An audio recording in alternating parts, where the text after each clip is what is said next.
A sessão de hoje da CPMI dos atos golpistas, como disse a relatora, a senadora Elisiane Gama, foi bombástica. Em depoimento, o hacker da Vaza Jato, Walter Delgatti Neto, revelou informações que deixaram perplexos os parlamentares. Delgatti disse que, além da sua aproximação com a deputada federal Carla Zambelli, aconteceu uma reunião no dia 9 de agosto de 2022, na sede do PL de Brasília.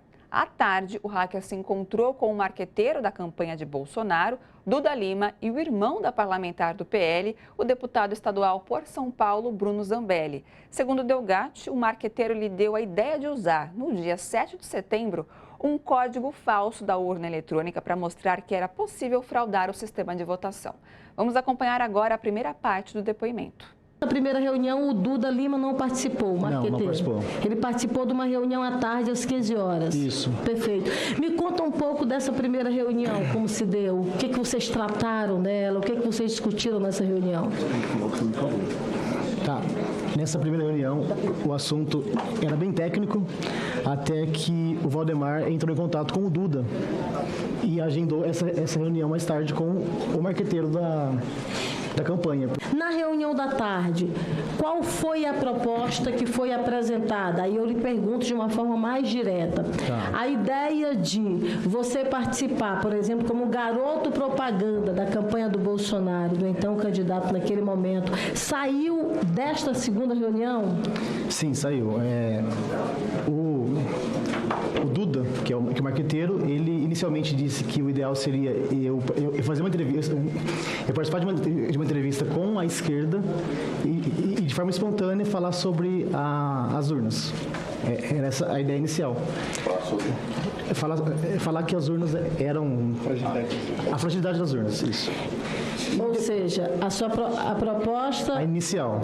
Essa foi a proposta inicial. Isso, que não ocorreu porque o meu encontro foi... Ele saiu na mídia e por esse motivo eles cancelaram isso. E a segunda ideia era, no dia 7 de setembro, eles pegarem uma urna emprestada da OAB, acredito, que eu colocasse um aplicativo meu lá e mostrasse à população que é possível apertar um voto e sair outro. Qual seria a ideia do apertar? Seria apertar o número... Porque assim, o código-fonte da urna, certo. Eu faria o meu, não o do TSE, só mostrando que, exemplo, a população vendo que é possível apertar um voto e imprimir outro. Era essa a ideia. Seria uma ação... Essa proposta, na verdade, que foi apresentada do ponto de vista da realidade, seria uma proposta fake ou seria algo que você, na verdade, ou eles te propuseram de fato?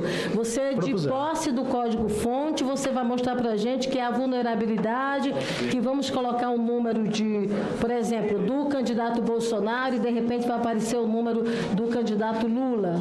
O código-fonte é o código em si, é o código aberto e que depois ele tem diversos arquivos e compilado ele vira apenas um, que é o que instala na urna.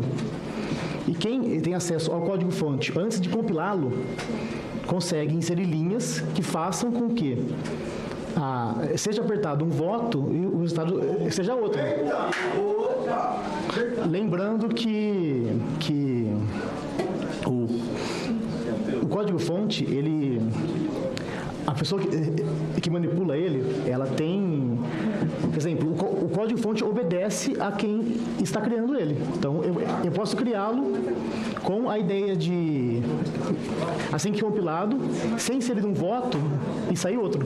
A ideia dele era a seguinte, era falar que a urna, se manipulada, sairia um outro resultado. Então, para que fique mais claro, até para que a gente possa compreender, seria uma urna que, num vídeo, numa apresentação ali publicitária, você pegaria, mas você teria um código-fonte manipulado e criado por você. Um código-fonte fake, no caso. Fake, um código-fonte fake, criado por você, aonde você faria uma manipulação e uma apresentação fake, digamos assim. Exatamente. E essa apresentação iria explicar à sociedade, a quem estivesse lá no dia 7 de setembro, que era possível aquela urna que eles veem na eleição imprimir um outro voto. Então, a ideia era essa.